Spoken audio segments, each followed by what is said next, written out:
Bonjour, mademoiselle Eveline. Aujourd'hui, je vais vous parler. Qu'est-ce que l'éducation? L'éducation est un processus culturel et d'apprentissage par lequel tout le monde peut développer ses capacités cognitives, et ses capacités physiques et établir les valeurs et les croyances qui nous permettent d'ailleurs un bon citoyen. L'accès à l'éducation est un droit que tout le monde possède également.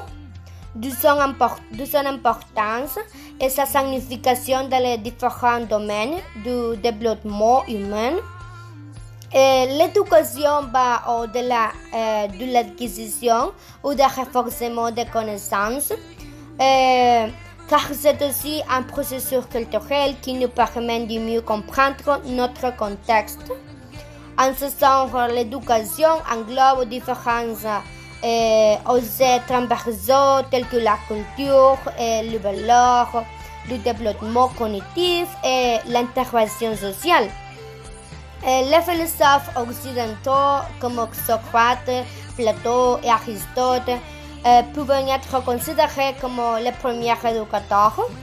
Ce sont eux qui ont appliqué différentes méthodes pour promouvoir l'éducation et le développement de la pensée critique. Et la première école à être fondée fut l'Académie de Platon, et considérée comme un modèle pour les écoles et l'université d'aujourd'hui. L'éducation et les méthodes d'enseignement et d'apprentissage sont les objets d'étude de la pédagogie qui prennent en compte à la fois l'éducation formelle et non formelle.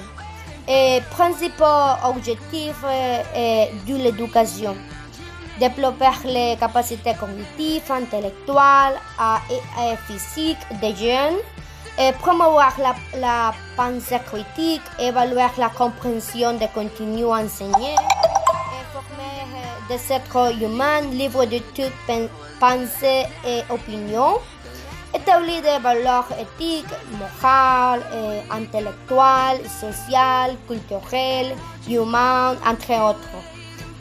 Préserver les expressions culturelles et les traditions, ainsi que l'histoire, inclure le développement et la recherche scientifique et technologique continue dans les divers domaines, former des professionnels dans les différents domaines du développement humain. Type d'éducation: l'éducation est en classe en différents types selon sa portée et sa méthode appliquée. L'éducation formelle est celle qui est enseignée dans les écoles, instituts, académies ou universités. L'éducation formelle est structurée en différentes étapes.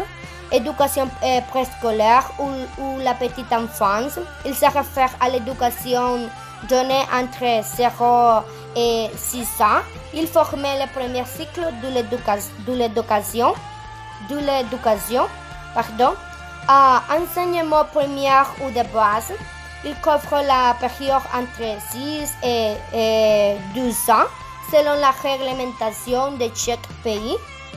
Et enseignement moyen en supérieur, c'est l'étape qui suit après l'enseignement primaire.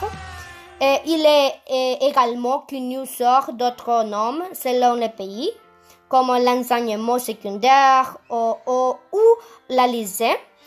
Enseignement supérieur ou universitaire, ce processus éducatif est enseigné dans les universités et l'institut de formation professionnelle. Éducation informelle, il se réfère à l'enseignement non scolaire qui, contrairement à l'enseignement formel, ne suit pas un plan d'études ou un programme scolaire approuvé par les entités de l'État, et est né donc par certifié par un diplôme universitaire. Éducation à distance. L'enseignement à distance est celui dans lequel l'étudiant n'a pas besoin de participer à une seule classe en personne. de sorte que les distances n'est limitée par le processus éducatif.